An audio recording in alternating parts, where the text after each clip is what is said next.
Welcome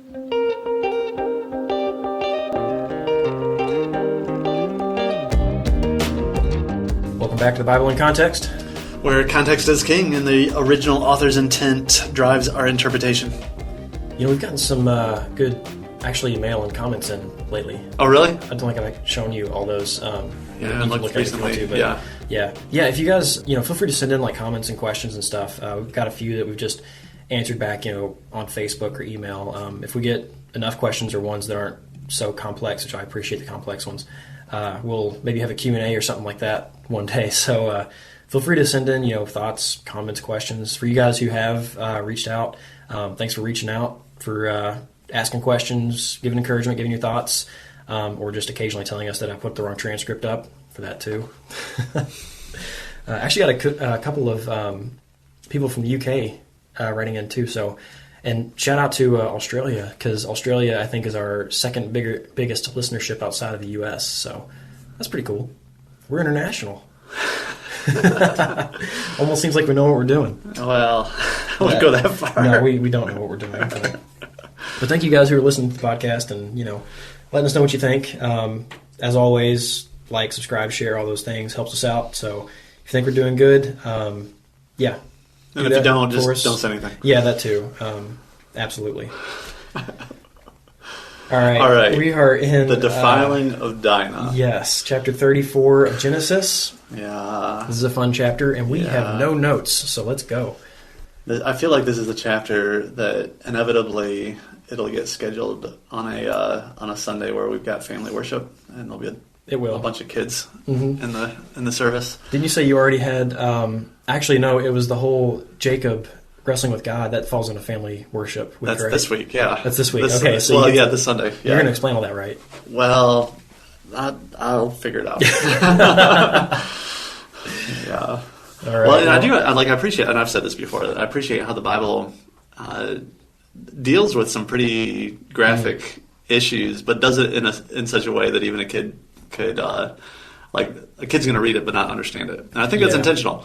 I do wonder if, Hebrew, we don't really have much Hebrew literature besides the Bible to really know, did they have more technical words? For those things, yeah. Right. Or did they just call the euphemisms feet? For, right. Yeah, you see. Or thigh. Feet or thigh, yeah. Right. Anyway, so yeah, that's Sod for Shaddai, mountains referring to, so all sorts of, Anyway, it's... This is actually a good article that I have. I think I actually referenced it in here, but there's an article on euphemisms in the Bible, just how often they're used, what kinds are used. So anyway, curious. But all right, well, that leads us right into this chapter. On Dinah, yeah. So we're in Shechem now. Jacob has taken a wrong turn on his trip to Bethel. He didn't go there at all. He decides to buy some land and set up shop in Shechem. And say that 10 times fast. So Dinah, she goes out to... It just says, see the women of the land. There's some debate on what that means. But for our purposes, she went out for a walk.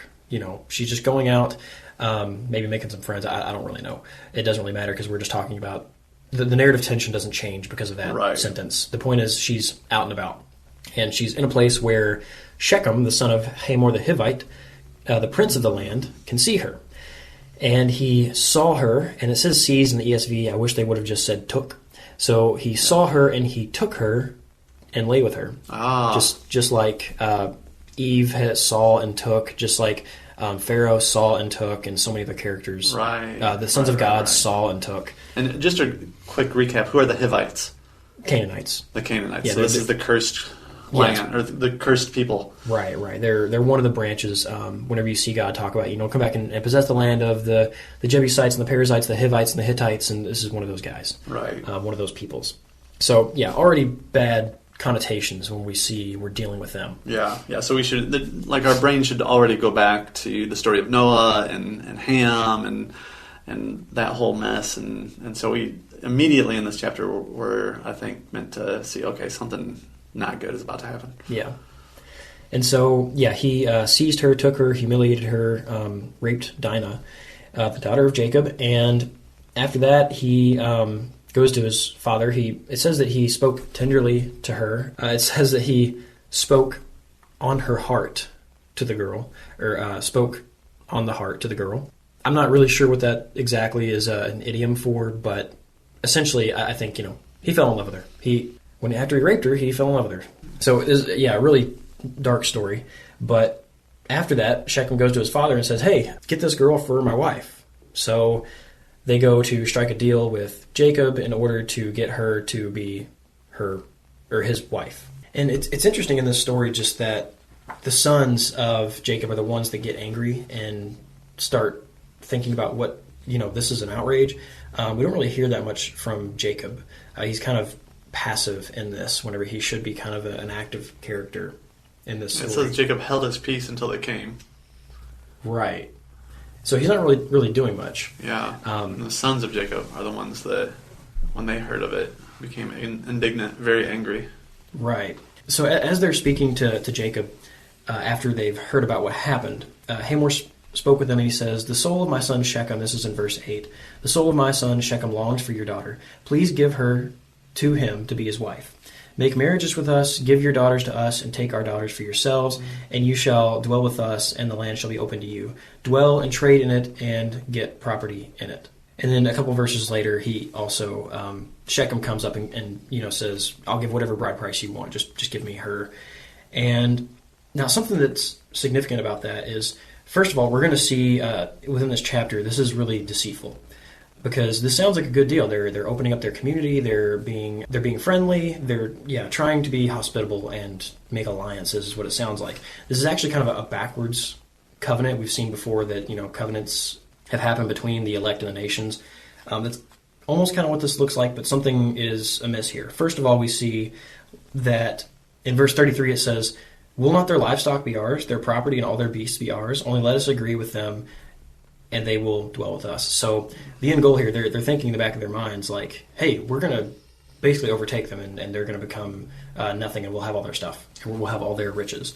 And so, again, we kind of have the inverse of the blessings on the elect family being seen by the nations, and then they're trying to take it in a bad way, kind of like Sodom did, and in a really bad way because of, the whole Dinah situation. Now, there's an extra element to the story, and some have noticed that this story, later in the story they go and just completely destroy the entire city. And notice some similarities between this story and the conquest of Joshua, at least conceptually or thematically. And I think there's something to that just in the way that there is a risk here that is similar to the risk in the conquest of Joshua. So the Israelites need to destroy and drive out the Canaanites so that they don't take on the Canaanite identity and become like them. They take on their idolatry and learn to worship their gods and forget Yahweh, become different than the people of Yahweh, which that's the definition of Israel, is Yahweh's people. And so here we have the same risk, the same tension is present. If they begin to intermarry and to trade with Shechem and become part of their people, they, as an entity, as God's people, their identity is at risk. And so, again, there's kind of an upside-down version of Joshua's conquest. Joshua's conquest was supposed to happen. They were supposed to drive out the Canaanites. That's a topic for another day. Here, they take it on their own hands to destroy this entire city for the sake of Dinah, but it has the effect of preserving their identity. And really, I think it'd be interesting to read John Walton's Lost World of the Israelite Conquest, where he argues that to devote to destruction is actually to remove from human use, and Israel is supposed to remove the identity of the Canaanites so that they can't take on that identity. That's what he argues in his book. There's been some debate on whether or not he's correct in that, but we do see the same idea happening here, where the Israelite identity is at risk, right, because of this intercultural trade between Shechem and Israel. So are we supposed to see this as in some way a threat to the promise of the seed of the woman? If they intermingle? Possibly, just in the sense that, again, God's elect nation will be gone. I mean, he would have a way to preserve it, I think, but right. So I don't know that it's necessarily threatened, but yeah, the people he means to use to bless the nations, their identity as God's nation of priests is a threat, I think. Right. So God's promises are very much at stake here, though, in the sense that if they would intermingle with the Canaanites, it would be impossible for God to use the Israelites to be able to bless the rest of the nations or bring his blessing back. Right. And so, I mean, all that about the conquest, that's kind of an aside. I think that's just a link in the tension of the narrative that we can see between these two stories. But, yeah, that's just kind of an aside. So as we go on, though, as we prepare for this, like, pre-conquest, as the sons of Israel think about what to do in this situation, they go and they answer deceitfully. They say, look, only on this condition will we agree with you to give you Dinah and to become one people with you. And they do talk about becoming one people. It says, let every male among you be circumcised. Then we will give our daughters to you, and we will take your daughters to ourselves, and then we will dwell with you and become one people. So again, I think they even just highlight a little more like the risk of the Israelite identity. Here's another question that just came into my mind. Is there any hyperlink between this and Genesis 6, where the sons of God intermingle with the daughters of man to create the Nephilim? And not that we're creating Nephilim here, but I mean, same idea where you're mixing seed there is this, to defile the nation. There is the seeing and taking and sexual sin. So there's that. Other than that, I don't know. And that's maybe one of those things where it's like, it might be a good thought experiment, but we're never given that avenue in the story because it doesn't fold that way. But maybe it'd be something like that. Like another... We've seen this before, and it didn't go well. Right. And from then on, whenever there are people within the elect family who go off and have children somewhere else, you get Moab and Ammon, you get Amalek, you get Edomites, like all these... You do get giants. Hostile. Yeah. Yes, right. Actually, they end up kind of driving out giants. God uses them to do that, but they become, in and of themselves, hostile to God's people. So it's not a good thing. Right. Maybe that's what would have happened here, but I think that's all kind of conjectural at this point. Right. So the sons of Jacob answer Shechem and Hamor deceitfully, saying, look, just get circumcised, and then you'll be like us, and then we'll be one people, and we can do this, and we'll give you Dinah. And so Hamor and Shechem then go back to their city and speak to the men of the city, trying to convince them that, hey, this is a good idea to do this painful thing, so it's worth it, let's do it. It says, these men are at peace with us, let them dwell in the land and trade in it, for behold, the land is large enough for them. I think this is, again, kind of an inversion of a reference back to Lot and Abraham, where the land was too small for them to dwell together. Same thing with Isaac and Abimelech. The land was too small for them to dwell together. That's a theme that continues on even past this point in Genesis. And so there's kind of an upside-down piece here. And then that's where they say, let's just go ahead and circumcise ourselves, and then we'll end up possessing everything that they have. They go ahead and they're all convinced. They circumcise themselves, and on the third day, so again, a 3-day time of patience, they go in there, and when all the men were sore from circumcising themselves, Simeon and Levi, Dinah's brothers, so there's a special link there because they are her direct blood brothers by mother. Remember that Jacob has 4 wives, and so they've all got different mothers. And so they go in, and for their sister, they destroy the entire city and killed all the males. Then they killed Hamor and Shechem, his son, with a sword, and took Dinah out of Shechem's house and went away. So she comes out of the oppressor's house just like Sarah does, just like Rebekah does. We have again another Exodus where she is seen, she is taken, just like Sarah. This is another sister fib motif, except it's not a fib, it's a rape and a stealing. And we learn that she's been in Shechem's house this whole time. So she's been kidnapped and kept there, it sounds like. Or maybe it wasn't quite so forceful in this culture. I don't know how that works out, but either way, after the oppression that she faced, she's been in Shechem's house the whole time, and she receives exodus out of that situation, just like Rebekah, just like Sarah. Then they plundered the city because of their defiled sister, took their flocks, their herds, their donkeys, and whatever was in the city and in the field, all their wealth and all the little ones and their wives, all that was in the houses that they captured and plundered. So again, key marker of the Exodus, an upside-down marker because it was destroyed and plundered, not given the way that it usually happens. Usually it's Pharaoh gives all these mixed multitude and possessions to Abraham, or Abimelech to Abraham, or to Isaac, or the Egyptians giving them to the Israelites. Here they plundered and killed and then took a mixed multitude and possessions along out with Dinah's Exodus. And so again, just seeing this in light of the Exodus and the sister fib kind of pattern, again, we know what to expect in this story, so as we see things unfold, we're able to track with the story better and interpret it and think better on it as we try to exegete and apply it to our situations. So at the end of the chapter then, we've got Jacob's not happy with Simeon and Levi. No, he says, you've brought trouble on me by making me stink to the inhabitants of the land, the Canaanites and the Perizzites. My numbers are few, and if they gather themselves against me, I shall be destroyed, both me and my household. Now, has Jacob been delivered by any chance in the recent history based on God's promises and faithfulness to those promises? Yeah, very recent. Yeah, like last podcast episode. It was one chapter ago that he was delivered from Esau after he prayed 2 chapters ago that he would be delivered based on Yahweh's faithfulness to his promises.